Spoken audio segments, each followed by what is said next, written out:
maneras de complicarse la vida y de qué manera. Pero hoy la pregunta que nos hacemos es que si complicarse la vida es un arte o todo lo contrario, no complicarse la vida es el arte. Hoy hablamos de ello, lo vamos a ver con dos invitados muy especiales, pero hoy en primer lugar le saludo a Alex Uriarte, que está especialmente ilusionado con esta conversación que vamos a tener hoy, porque sin duda este podcast hoy promete. Alex, ¿cómo estás? Hola Cristina, pues efectivamente muy ilusionado. La verdad que yo creo que va a ser muy interesante y me apetece mucho compartir un poco esta ilusión y esta inquietud, ¿vale? Entonces, bueno, hoy tenemos a Eduardo Lazcano, repite con nosotros en el podcast. Este es un privilegio muy selecto, porque hay poca gente. Es un referente de comunicación estratégica y marketing, con trayectoria consolidada en marcas globales y bueno, nos ayuda un poco a entender el complejo mundo corporativo. Y a Estefanía Fernández Martínez, bienvenida Estefanía, que es una profesional con visión científica privilegiada. Estefanía es biotecnóloga con máster en marketing farmacéutico y juntos, a dos manos, han escrito un libro que se llama El arte de complicarnos la vida, que yo en cuanto lo vi me sentí muy identificado y nada, me lo leí en dos ratos y hoy pues bueno, vienen un poco a presentarnos ese libro y vamos a conversar sobre ese trabajo pues que han hecho, que es tan interesante, que a mí entre otras cosas me ha gustado mucho porque es muy poco pretencioso en el sentido de que no nos das una solución, sino que nos dice dónde estamos y nos ayuda a comprendernos, cosa que eso ya solo es la leche. Eduardo, Estefanía, bienvenidos. Qué gusto. ¿Cómo estáis? Muchas gracias. Bueno, hoy vamos a complicarnos la vida o no complicárnosla con vosotros. Eso es lo que vamos a descubrir a continuación. Yo confieso que también cuando Alex me dice, ¿por qué no hacemos un podcast sobre este libro? Digo, qué tema tan ajeno a mí, por Dios, no puede ser. Y ese creo que es una de las claves, ¿no? Que somos muchas las personas que nos identificamos con eso de complicarnos la vida. Pero voy a vosotros. ¿Por qué habéis escrito este libro y además a cuatro manos o a dos mentes? ¿Por qué conjuntamente? Adelante. ¿Quieres empezar tú, Eduardo, o quieres? Bien, bueno, básicamente la historia es muy personal, ¿eh? O sea, a mí me pegó una pedrada, la crisis de los 50, pero me pegó muy fuerte, ¿no? Básicamente a mi madre le detectan un cáncer y entonces de repente tú pues la ves de otra forma y veo una libertad que yo creo que he perdido y tal, y te metes en una montaña rusa, te complicas la vida. Y con Estefanía nos conocemos desde hace muchísimos años y tenemos una relación muy especial, ¿no? Porque en realidad somos dos generaciones distintas, pero nos hemos entendido muchísimo y ella estaba con la crisis de los 30, pero también fuerte. Y entonces, como siempre me lleva a donde quiere y dice, ¿y por qué no escribimos un libro que nos sirva para comprender lo que nos está pasando? Y por eso no es, como decía Alex, un libro que te dé soluciones, era una exploración en sí, ¿no? Entonces el origen es ese, es súper personal. Claro, porque tú, Eduardo, estabas en la crisis de los 50, que es esa de, ostras, llevo media vida recorrida, ¿qué voy a hacer? Y tú, Estefanía, en la de los 30, dices, es un momento decisivo, ¿no? Entiendo que esa es tu crisis. No es nada autobiográfico esto, ¿eh? En absoluto. No te preocupes, no tengo ningún problema. No, nosotros muchas veces, ¿no? Como defendemos que la crisis es cuando ya alcanzas, ¿no? Aquello que se presupone, ¿no? Entonces, a los 30 es como, vale, ya estoy en una carrera, ya tengo un trabajo medianamente digno, ¿no? Ya me he independizado de mis padres, ¿no? Ya estoy con la persona con la que me voy a casar y tener hijos y ser feliz, ¿no? Y de repente es como, ¿esto está en coherencia con lo que yo quiero? O sea, ¿estoy haciendo esto porque realmente lo quiero o porque en teoría es el patrón de tener trabajo estable, comprarte una casa, un coche, un marido y unos hijos, ¿no? Entonces, fue un poco esa parte de hasta qué punto me estoy dejando llevar por lo que se espera de mí o porque realmente yo lo quiero. Y es que las crisis siempre vienen después de un momento de estabilidad, ¿no? En los 50, como decías, que en realidad dicen, hemos investigado, dice que es a los 55, nido vacío, los niños empiezan a ir de casa, tú profesionalmente ya has hecho prácticamente todo lo que tienes que hacer, es que la vida no puede ser más plácida. A los 40 los has educado, ya con cierta autonomía, ¿no? Entonces, profesionalmente has pegado un escalón, ya tienes un estatus, la vida es plácida. A los 30, lo de Estefanía, ya pues tienes tú más o menos orientada tu vida personal, profesional, y entonces cuando la vida es plácida, te metes en líos.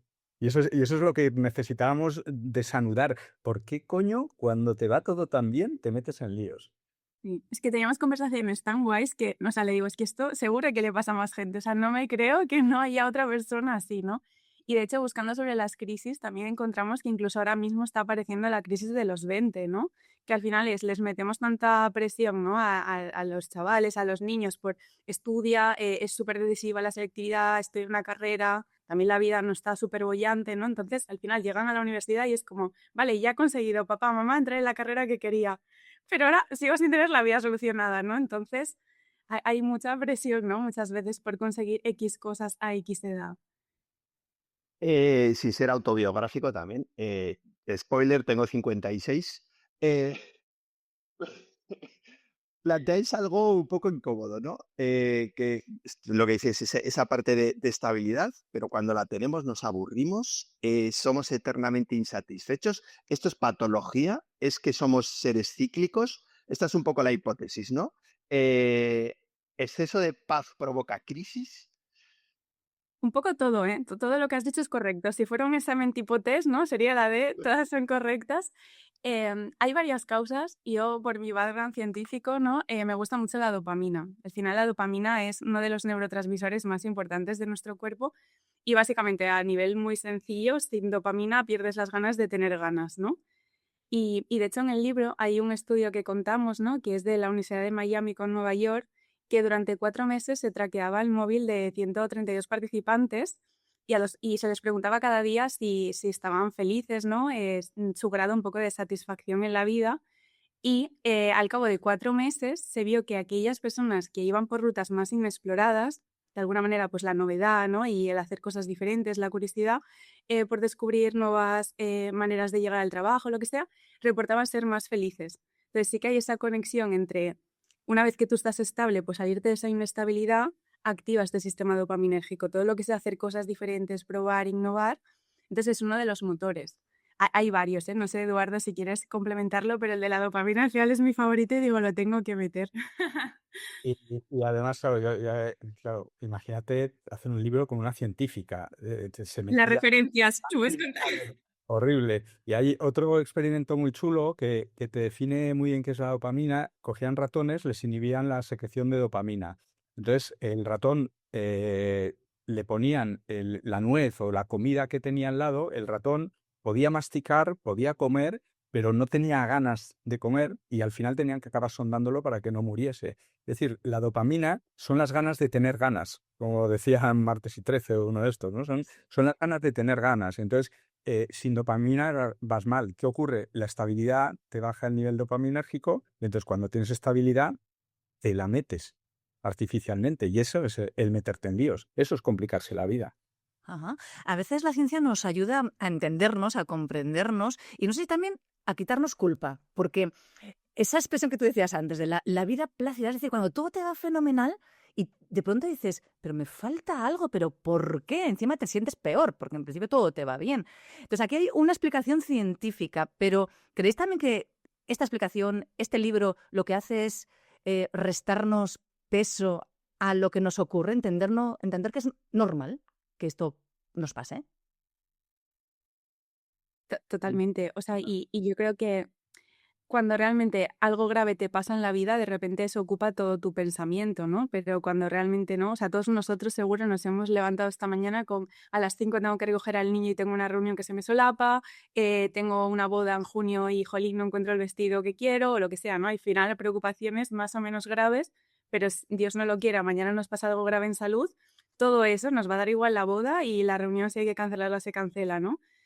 Entonces, al final yo creo que es algo inherente al ser humano y como tú dices, te ayuda a comprender que es algo normal de tu propio ser vivo al final, el tener tu mente todo el rato está pensando en cosas, ¿no? Y entonces nos vamos a aquello que queremos cambiar. Y muchas veces son cosas que no tienen importancia, pero necesitas tenerlas ahí en la cabeza. Hay una cita porque el libro hemos hablado mucho, al ser terapéutico hemos hablado con mucha gente, en realidad no es a cuatro manos, es a mogollón. De hecho, los agradecimientos son a toda la gente que nos fue aportando, ¿no? Y hay una de Jorge Segado que es un texto de Spinoza que dice, el sufrimiento que se convierte en sufrimiento, el sentimiento que se convierte en sufrimiento deja de serlo en cuanto nos formamos una idea clara y precisa del mismo. Esto resume, Cristina, lo que estás diciendo. La ciencia nos ayuda a que sea clara y precisa, pero no tiene que ser a través de la ciencia. Sencillamente, cuando limpias y cuando ves claramente lo que te está pasando, deja de ser sufrimiento, ¿no? Una de desde hace un par de semanas, uno de los conceptos que he incorporado a mis conversaciones, a mi propio pensamiento, es el autorrelato. Me pareció, me amuebló muchísimo. Entonces, dentro de ese autorrelato que tenemos todos en las decisiones, ¿cuánto hay de lógica, esa lógica que nos autoaplicamos, y cuánto hay de emoción, en realidad? Bueno, es lo de siempre, ¿no? ¿La compra es racional o es emocional? ¿No? A ver, ¿qué más da? Está mezclado. Mientras cada uno metemos un peso. Obviamente lo que pesa es lo inconsciente, sobre todo, que no es emocional y racional, pero no sabemos lo que estamos diciendo. Hay un caso muy claro cuando te despiden de un trabajo, que a todos hemos pasado por el proceso, tardas un tiempo en explicarte a ti mismo, en crear un relato en el cual estás cómodo y dices, no, mira, estaba cansado, llegamos a un acuerdo, yo no podía irme sin la indemnización. Entonces, ese relato, esa forma de relato, obviamente, cuando empiezas a hacerlo, tiene mucha carga emocional y estás justificándote y estás como intentando entenderte a ti mismo, y tú te escucha a alguien y el de enfrente dice, pero ¿por qué te justificas de algo que es totalmente natural? Entonces hay mucha emoción y esa emoción, según vas racionalizando, se va diluyendo, ¿no? A mí no me gustaría pensar que pierdes la emoción del todo, ¿no? Creo que todo tiene que tener un poco de alma, ¿no?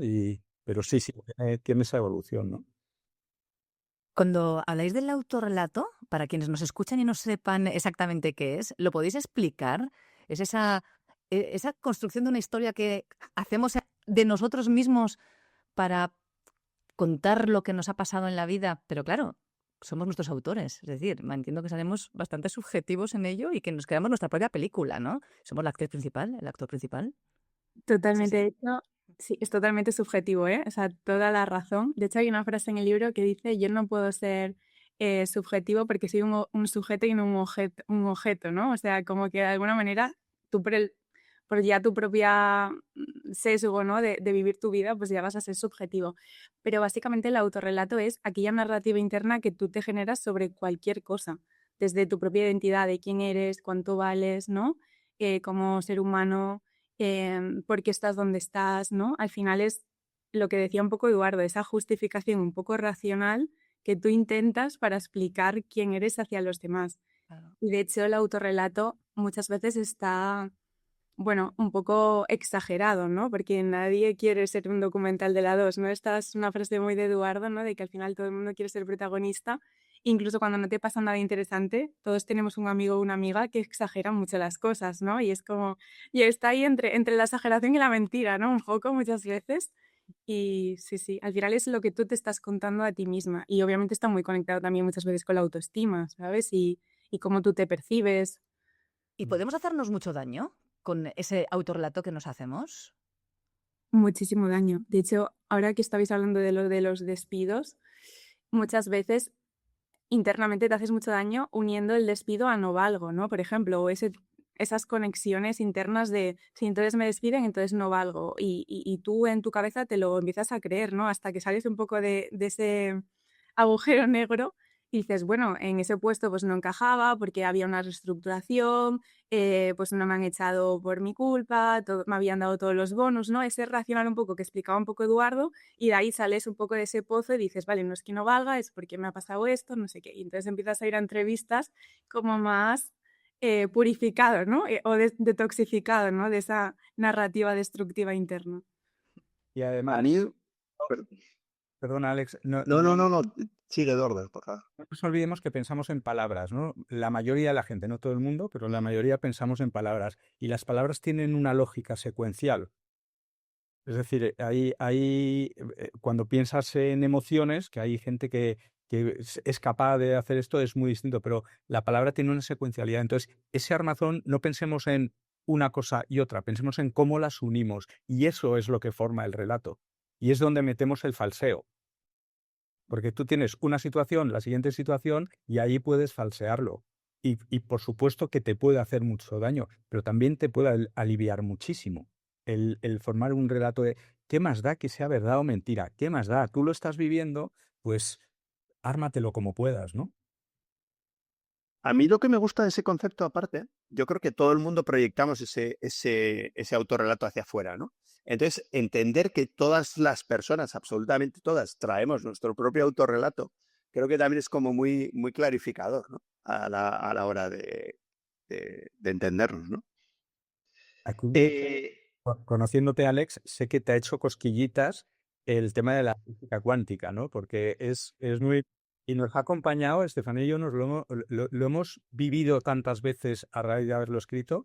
Es complicado, la física cuántica no la entienden ni los físicos, ¿no? Pero básicamente hacen un experimento, dos rendijas y disparan electrones. Entonces tú cuando disparas a través de dos rendijas tendría que haber como dos manchas verticales. Y lo que descubren es que en lugar de dos manchas hay un montón de manchas. Es como si hubiesen sido olas que una vez pasan la rendija vuelven a hacer olas, ¿no? Entonces esto que no entienden ni ellos viene, bueno, perdona, y luego dicen vamos a seguir un electrón en concreto. Y cuando siguen un electrón en concreto siempre se queda en la franja. Esto espero que se entienda bien. Al final lo que vienen a decir, que va contra toda lógica y contra toda intuición, es que digamos que las partículas son ondas, pero cuando tú las observas, dicen las capturas, se convierten en electrón, toman forma de partícula, ¿no? Entonces, para nosotros esto, que lo podéis mirar los que cueste entenderlo, para nosotros esto nos lleva mucho a nuestro relato, nuestra vivencia. Vamos a quedarnos con esa vivencia de que has estado en una empresa, estuviste 10 años, saliste con sus cosas, con su tal, son ondas, entonces se podría contar de 1000 formas distintas, que es lo que ocurre cuando traspasa, ¿no? Entonces, son ondas y muchas emocionales, ¿no? Y entonces de repente me pregunta Alex, oye, ¿qué tal te fue en este trabajo? Y entonces con Alex capturo un relato. Y puedo capturar un relato positivo, puedo capturar un relato negativo, y puedo cambiar el relato que estoy contando de un día para otro, porque todos son ciertos. En realidad no hay una verdad. Es verdad que fui feliz y es verdad que fui infeliz. Es verdad que me sentí motivado y es verdad que me sentí quemado.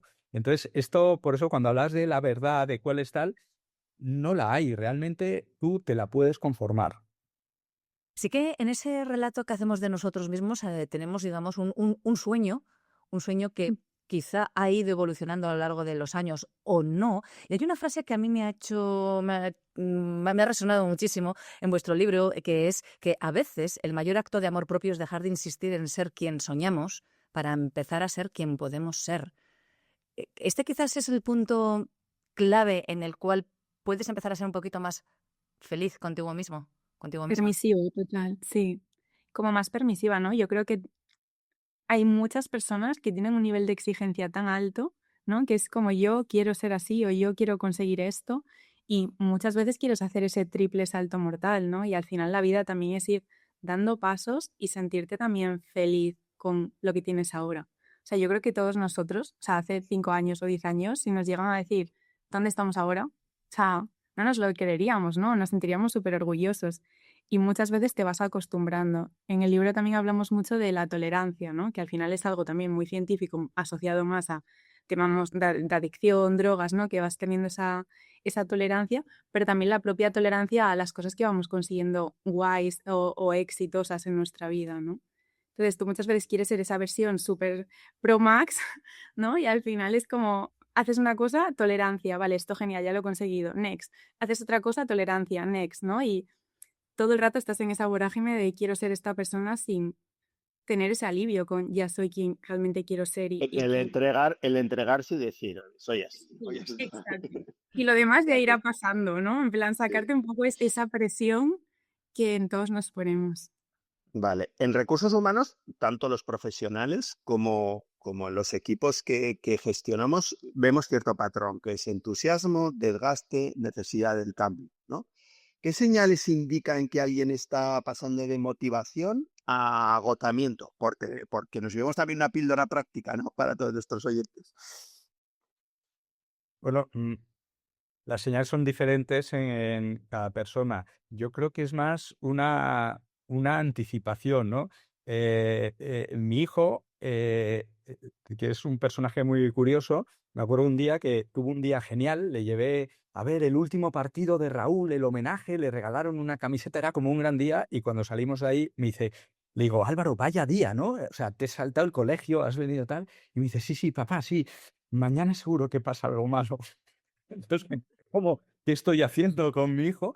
Pero realmente creo que él debió entender a través mío que es verdad que te tienes que preparar porque no vas a estar entusiasmado toda la vida. La vida son ciclos. Entonces sabes que, no sé los síntomas, casi lo que deberías hacer es anticiparte a las causas que te van a provocar esa fase de queme que necesitas en algún momento, ¿no? Porque si no, no... Es un lo hablamos la primera vez que nos da, que Sí. desconfío. Hay que pasarlo mal para saber que, o sea, decir, para disfrutar cuando uno está bien, ¿no? Yo desconfío de la gente que no se harta de sí misma en algún momento del año o cada X años. Desconfío de esa gente. La gente estable. Sí. Peligrosa, sin duda. Ahora bien, yo me pongo en el papel de las personas como Alex, las que nos están escuchando, son profesionales de gestión de personas. ¿Cómo gestionas todo esto? Porque claro, estamos hablando de personas reales, humanas, vulnerables, también volátiles. Si tú gestionas un equipo y sabes que hay ciclos, que van a estar un día emocionados, el día siguiente quemados, al día siguiente ahí ni fu ni fa.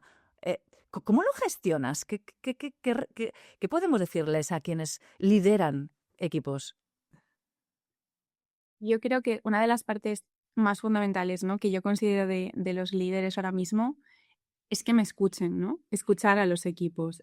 Entender, no quedarte solo en la parte como de job description, de tareas, de tienes que hacer esto, sino también ir un poco a esa capa más íntima, ¿no? Hasta donde quiera contarte, obviamente, la persona que tengas, ¿no? Pero también entender en qué momento está, en qué fase estás y dar mucha calma y comprender que al final es una persona que no es una máquina, ¿no? Que al final también tendrá sus ciclos, intentar acompañar y motivar lo que tenga que hacer y los objetivos empresariales que tenga que conseguir, pero intentando tener esa sinergia también con su vida personal, ¿no? Hay gente que igual hay momentos donde necesitará más espacio, más comprensión, pues más teletrabajo o que necesitará más que estés más encima, que le recuerdes más las cosas, porque igual en su casa tiene un problema que le está ocupando la mente, ¿no?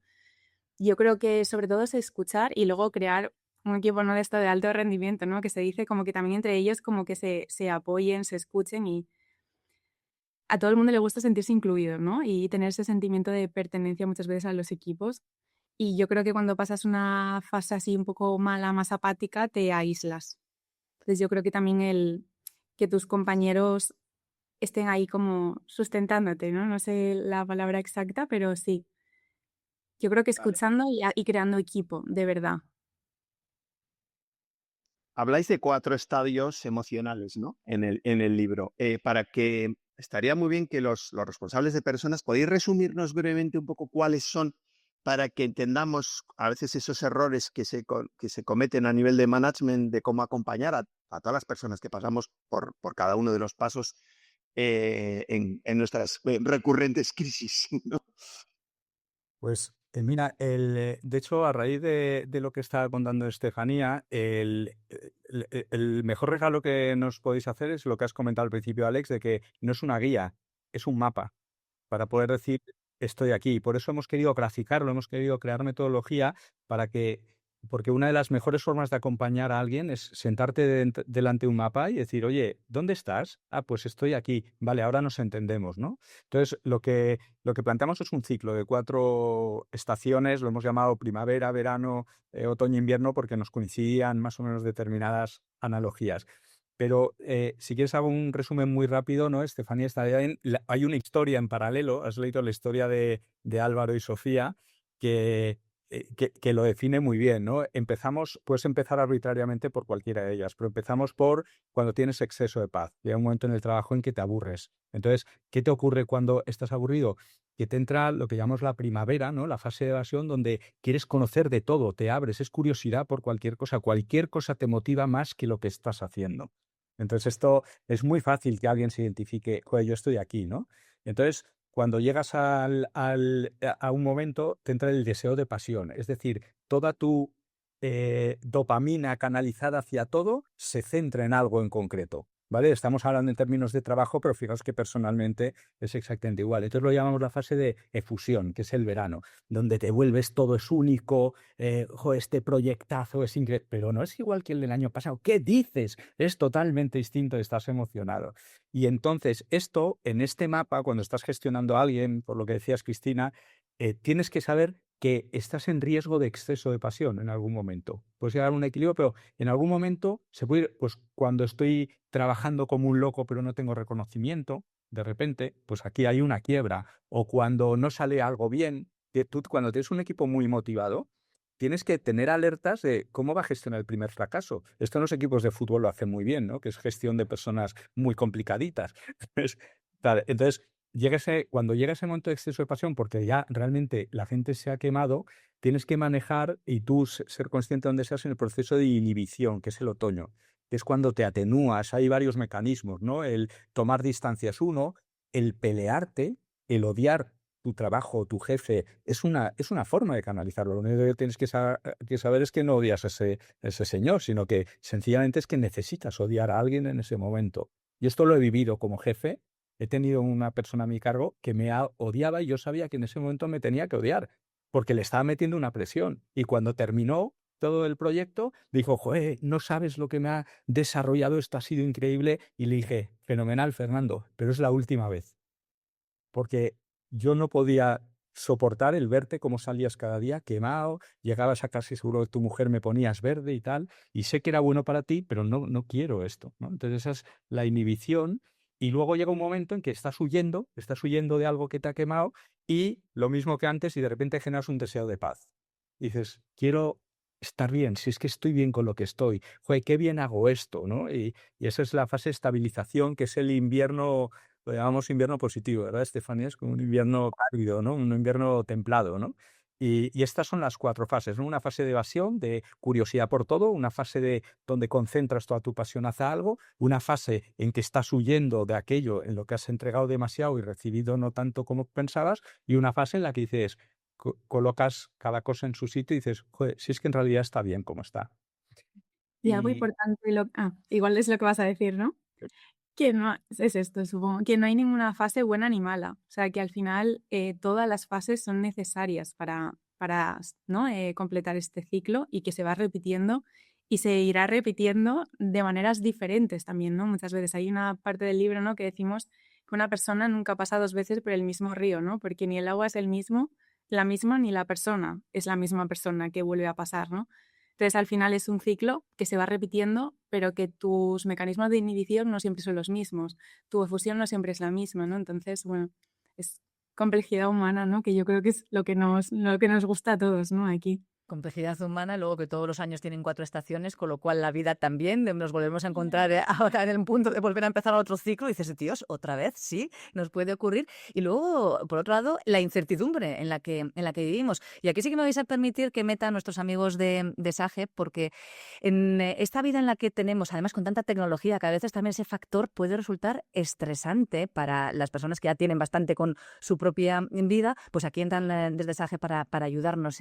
Y nos dicen cómo la experiencia del empleado empieza por tener herramientas que funcionen, y lo cierto es que con SAGE los equipos pueden acceder a un entorno digital intuitivo para gestionar su tiempo, sus datos y su desarrollo profesional. En definitiva, tecnología que mejora la productividad y la satisfacción de las personas con SAGE, el software de gestión de personas para pymes. ¿Queremos más información? Pues en sage.com la vamos a encontrar. Y es que aquí tenemos todo lo que nos pueden ir a pequeñas píldoras, pequeñas cuestiones o grandes que nos ayudan a no complicarnos la vida en aquellos factores que no necesitamos, que tenemos soluciones a nuestro encuentro, pero que también vamos a seguir avanzando en aquello que queremos. Una pregunta, ¿hay algún tipo de persona que tiene más capacidad para complicarse en la vida? Es decir, por ejemplo, la persona inquieta, quizás la persona más brillante de una empresa, igual es aquella de la que vamos a tener que estar más pendiente o tiene más posibilidades de complicarse la vida, ¿o no? ¿O todo lo contrario? Yo creo que sí, ¿eh? No sé lo que pensáis los demás, al final esto no es blanco o negro, pero yo creo que la gente más inquieta o que es más curiosa hay una tendencia a aburrirse más. Entonces, si te aburres más, pues vas a buscar esta evasión, ¿no? Que comentaba Eduardo en el ciclo. Yo creo que sí, que tendencialmente sí. Y luego hay un tema también de, no sé si tiene que ver con la tolerancia. Seguro que habéis conocido en vuestra vida a alguien que vive cómodo en el conflicto. Entonces, cuando dices complicarse la vida, también habría que ver qué es complicarse la vida. Para ellos, la complicación es la normalidad. Entonces, a lo mejor lo vive más alguien que tiene más pausa y de repente se mete en un lío. Entonces, de verdad que este libro a nosotros nos ha encantado escribirlo, pero sobre todo son las conversaciones que se generan. O sea, esta pregunta que haces, pues le meteríamos un capítulo más, ¿verdad, Estefanía? Sí, No, es que cada persona es vais única a al tener que hacer final. segunda parte. Total. De hecho, hay una No, parte en el libro donde No me quiero complicar la vida más. le tengo asco. Que hay una parte en el libro que hablamos como de ejemplos reales también, de ejemplos reales y plasmamos como situaciones de personas en este ciclo, ¿no? Porque hemos hablado, ¿no? de los ciclos, pero también los ciclos se pueden apagar y empezar otros nuevos, ¿no? También, y de hecho, yo tengo una amiga que competía, ¿no? A nivel de atletismo de competición y la entrevistamos para el libro, que es Ingrid Pino, y básicamente nos contaba un poco que ella pues tenía este ciclo, ¿no? De amar la competición, de estar súper enfocada. Tras varias lesiones, pues lo volvía a intentar y llegó un punto donde ese ciclo lo apagó y canalizó ese amor por el deporte hacia la creación de una comunidad, ¿no? Y ahora pues participa en running clubs, ahora recientemente también he escrito un libro que se llama La meta eres tú, donde cuenta un poco todo lo que el deporte y los valores le han aportado en estos años. Y al final es también como muy, ¿no? Muy bonito también ver como que en esas fases muchas veces también puedes transicionar, ¿no? A otra cosa que te importa, a otro aspecto, a otra persona y que la vida sigue. antes hablábamos un poco de los ciclos vitales, ¿no? Hablábamos de aquí de los 40, o sea, de los 50. Eh, ¿Esto tiene alguna base, es decir, tiene algo científico detrás? ¿Hay un tema biológico, hormonal o tal que nos haga propiciarnos o enfocarnos más en momentos de cambio? Bueno, Que nos haga- Esta para Estefanía. Bueno, pero ya ha empezado Eduardo, no, le deja, a ver quién nos ilustre. No, realmente es la base del libro, es esa, ¿no? Que cuando tienes, no tanto focalizar en la crisis de los 40, los 50, de los 30, sino que cuando estás estable necesitas complicarte la vida. Y es natural, ¿no? Es un ciclo natural. Por culpa de Estefanía, que me ha hecho estudiar, hablamos del ciclo anabólico-catabólico, ¿no? Cómo la célula se destruye, provoca energía y esa energía se utiliza para construir otra célula que a su vez se destruye, tal. Y entonces este es un ciclo vital. Es que no podemos estar tranquilos, estaríamos muertos. Es una forma de anularte, de inhibirte en exceso, ¿no? Entonces, por supuesto que hay una explicación científica que básicamente es la dopamina. O sea, si tuviésemos que coger una, es la de la dopamina. Que necesitamos dopamina para vivir, para tener ganas de tener ganas. Entonces, esa es digamos que es lo que subyace a nivel físico. Hemos encontrado 20 argumentos y decidimos quedarnos con 4 porque eran los que a nivel de relato nos entretenían más y nos ayudábamos más con ello, ¿no? Pero sí, obviamente, sobre todo si quieres poner una base, la que ha mencionado Estefania al principio es la dopamina. Sí, pero luego también es biología a nivel de todos cuando queremos hacer crecer, ¿no? nuestra musculatura, por ejemplo, necesitamos fricción, ¿no? Y romper esas fibras musculares. Entonces, como decía también Eduardo, toda esta parte como de anabolismo, catabolismo, que al final es el sistema bioenergético de nuestro cuerpo, de cada día estamos perdiendo células y construyendo células. O sea, cada día nos estamos complicando la vida sin saberlo, ¿no? De manera biológica, en nuestros ciclos celulares. Entonces, muchas veces en la vida necesitas esa fricción, igual que el músculo la necesita para crecer, nosotros también para crecer en nuestra vida necesitamos esas crisis. O sea, muchas veces el mayor crecimiento viene de una crisis. Y obviamente a nadie le gusta pasarla y en ese momento lo pasas bastante mal, pero luego siempre lo ves, ¿no? A retrospectivo, ¿no? Y dices, jolín, gracias a esto, pues mira, he crecido aquí, he madurado aquí, he entendido este otro punto de vista que si no, no lo hubiera pues podido entender, ¿no? Al final yo creo que Se unen los sí, puntos, ¿no? Como decía sí, Stephen Jobs, ¿no? De atrás hacia adelante. sí. Es muy fácil unir los puntos de atrás de adelante Exacto. hacia atrás. Eso de adelante hacia atrás. hay una frase que es una convicción, una creencia es: no hay talento sin tormento. O sea, realmente estas crisis, es lo que dice Estefanía, ¿no? Rompes las fibras, ¿no? La musculatura se crea, se rompen fibras y se generan nuevas y va creciendo el músculo. Pues la vida es igual. Tú vas rompiendo fibras emocionales que te hacen crear músculo intelectual muchas veces o espiritual. Entonces, esa ruptura es necesaria. Es que lo duro y hay alguna frase que lo refleja, lo duro es creerte que tú quieres de verdad la estabilidad. En el momento en que te comprendes, dices, bueno, ya está, pues es una cosa que tengo que pasar para la siguiente. ¿Y creéis que las organizaciones empresariales están preparadas o están actuando en consonancia a esta realidad? O sea, es que somos seres cíclicos, que queremos más, que somos inquietos, que vamos a tener crisis, momentos y momentazos, ¿o no?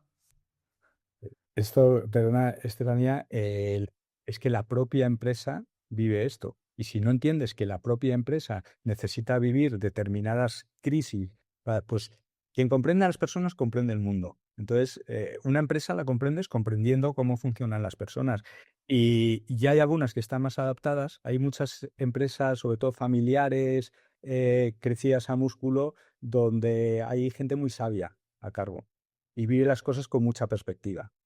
Y luego hay mucho, voy a caricaturizar, pero mucho ejecutivo venido a directivo que está demasiado focalizado y entonces está viendo solo este momento y no está comprendiendo que es parte de un ciclo. Mira, ahí Philippe Coutan, que era presidente en Pernod Ricard, que es como mi segundo padre, él un día me dijo, íbamos en el coche y dice, este año me voy a tocar los huevos, voy a llegar al despacho a leer el periódico, tal, y digo, ¿qué pasa? ¿Estás quemado? Claro, yo dentro de esa lógica de que es normal, que un tipo a cualquier nivel tiene que ser. Dice, no, no, no, no, quemado no, que es que he lanzado tantos proyectos el año que viene, la gente está enchufada y ahora tengo que dejarles hacer. Porque si me pongo a hablar, voy a meter más proyectos y voy a sobrecargar la dinámica. Entonces, lo que tengo que hacer es estar en mi despacho leyendo el periódico y cuando alguien tenga un problema, ayudarle a resolverlo. Un año de poner proyectos y otro. Y ese enfoque, esa sabiduría de salirte y ver con perspectiva, un poco lo aplico también a esto, a entender que, oye, cuando aprietas, la gente se va a quemar. Bueno, pues manéjalo, si es tu decisión, adelante. Es súper interesante. Esta conversación falta a las organizaciones, pero ¿qué más conversaciones faltan en las organizaciones respecto a este ciclo? Mm, Bueno, Sí, dale, Eduardo. yo es que veo 100.000 conversaciones. Por ejemplo, la conversación de la motivación. La gente no entiende lo que es la motivación y estamos intentando motivar a los demás desde nuestros patrones. Y muchas veces nuestros patrones lo que generan con buena voluntad, con la mejor voluntad del mundo, intentamos motivar desde nuestros patrones. Oye, pues a mí me ocurrió, ¿no? Cada semestre me daban más jerarquía, más presupuesto, más equipo. Y a mí eso me estaba desmotivando porque yo lo que quería era montármelo por mi cuenta y quería menos presupuesto, menos jerarquía y menos equipos. Y era con la mejor voluntad del mundo, pero esta conversación, no quiero decir que las empresas, y aquí podéis tener cada uno la opinión que queráis, la mía es que no creo que las empresas deban estar al servicio de sus empleados y personalizarlo todo y lo que tú necesites. Pero sí es muy fácil comprender motivacionalmente cómo son clústeres de individuos y luego cómo suman esos clústeres, ¿vale? Cuáles pesan, cuáles influyen, tal. Entonces, esa conversación falta. Y yo creo que sí, perdón. Yo creo No, que, dime, perdona, Estefanía, dale.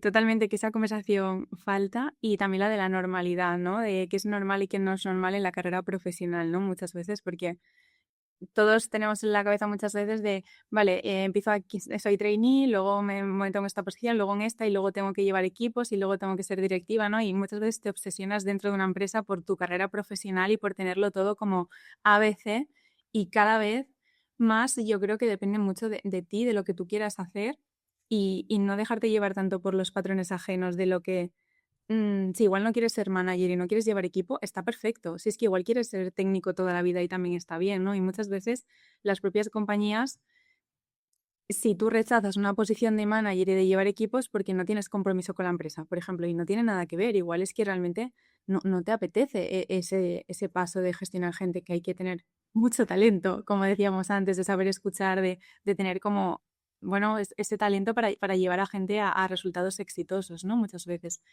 Así que yo creo que también esta parte de la normalidad en la carrera profesional, ¿no? Que cada carrera es única y que no hay una vía perfecta para algo. Y una tercera, si quieres, es la de, en el libro hablamos de los termostatos emocionales, ¿no? Entonces, en las empresas, esto lo decía Seth Godin, ¿no? Las empresas están llenas de termómetros, gente que te dice qué temperatura hace. Esto es un desastre, esto no sé qué tal, pero faltan termostatos que son capaces de cambiar la temperatura del grupo. Entonces, detectar esos termostatos es un trabajo. Recuerdo una persona que había sido secretaria de todos los departamentos y los de marketing, que somos insoportables, generamos fricciones siempre. O sea, no respetamos a los de operaciones, a los de logística, a los de finanzas. Creemos que el mundo está a nuestro servicio, ¿no? ¿Y quién resolvía todos esos problemas? Pues esta persona que, como conocía a todo el mundo, tal. Entonces yo hubo un momento en que le dije, joder, por favor, los viernes no estés en tu sitio. Tú coge un presupuesto para cafés y mantén estas reuniones, porque es una utilidad. Entonces, fijaos que, resumido todo lo que hemos dicho, Estefanía y yo, casi la conversación que falta es comprender a la empresa como un organismo y no tanto como una mecánica. Vale. Vamos ya terminando el tiempo. Yo por mí estaría hoy todo el día charlando con vosotros, con unos de esos cafés. Pero bueno, por poner un poco el cierre, ¿qué le diríais a alguien que ahora mismo siente que algo no encaja en su trabajo?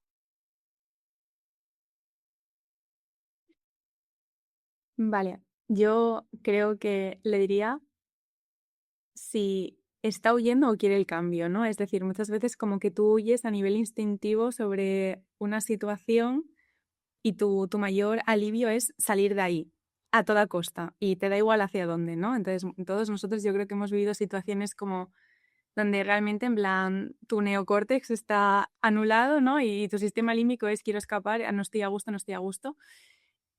Porque creo que muchas decisiones cuando se toman desde el instinto y no paras un poco a reflexionar hacia dónde quieres ir y el por qué estás haciendo este cambio o cómo lo puedes comunicar de buenas maneras, ¿no? Porque al final la industria también es muy pequeña muchas veces, tomas malas decisiones, ¿no? Por así decirlo. Entonces, si estás en un mal momento, está bien querer cambiar, pero quizá intentar llegar a esa fase de te inhibes, te pones límites, ¿no? De alguna manera intentar llegar a esa estabilización, ¿no? De entender un poco el que quieres y ordenarte. Y luego tomar decisiones, porque si no muchas veces bajo estrés es complicado, a veces según qué pasos próximos. No sé, Eduardo, ¿qué opinas tú? Sí, no, totalmente. Me estaba Sí, yendo sí, perdón. justo a la abstracción, ¿sabes? Qué importante es muchas veces salirte de ti mismo.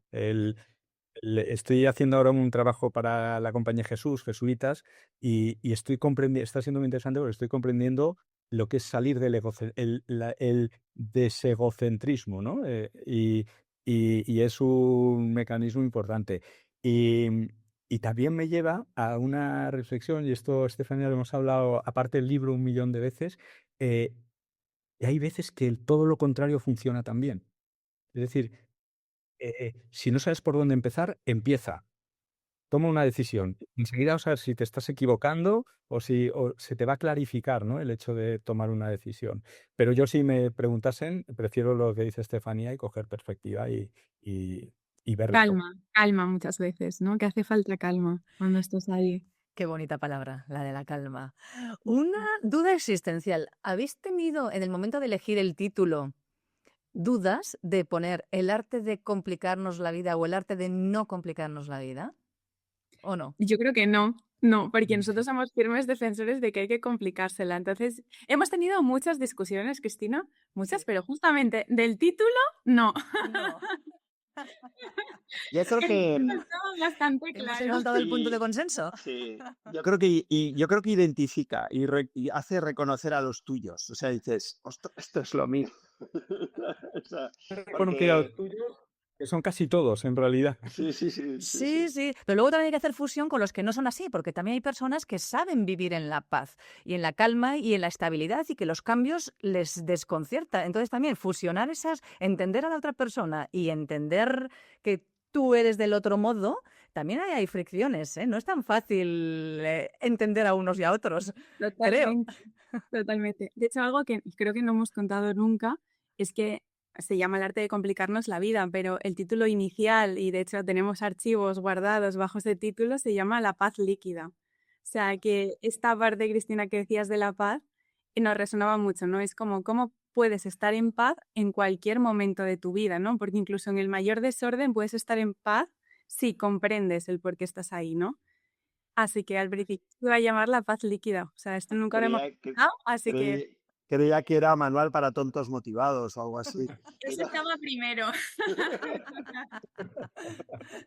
Bueno, pues que nos gusta complicarnos la vida y resulta que, bueno, que tampoco está tan mal, ¿no? Que si al final es como somos y es la manera de seguir evolucionando, incluso como especie. Porque si no se hubieran complicado la vida nuestros antecesores, quizás no estaríamos en este momento aquí. Bueno, ha sido un auténtico placer. Sí, Eduardo, dinos.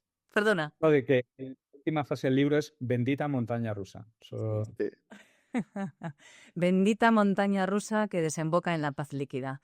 Con eso vamos a finalizar esta conversación. Ha sido un auténtico placer. Gracias por mostrarnos todo lo que habéis, esa evolución y también el saber que, bueno, que quienes nos complicamos la vida, pues resulta que somos normales y que no nos pasa nada, que no estamos enfermos ni nada por el estilo. Eduardo Lazcano, un gusto. También Estefanía Fernández, de verdad, un auténtico placer. Alex, estabas contento antes de empezar y ahora te veo sonriente igualmente. Sí. La verdad que sí, ha sido un placer. Pues gracias a vosotros. Muchísimas gracias. Lo mismo. Hoy, para todos nuestros oyentes, un cóctel de paz líquida. Hala, hasta la próxima. Adiós.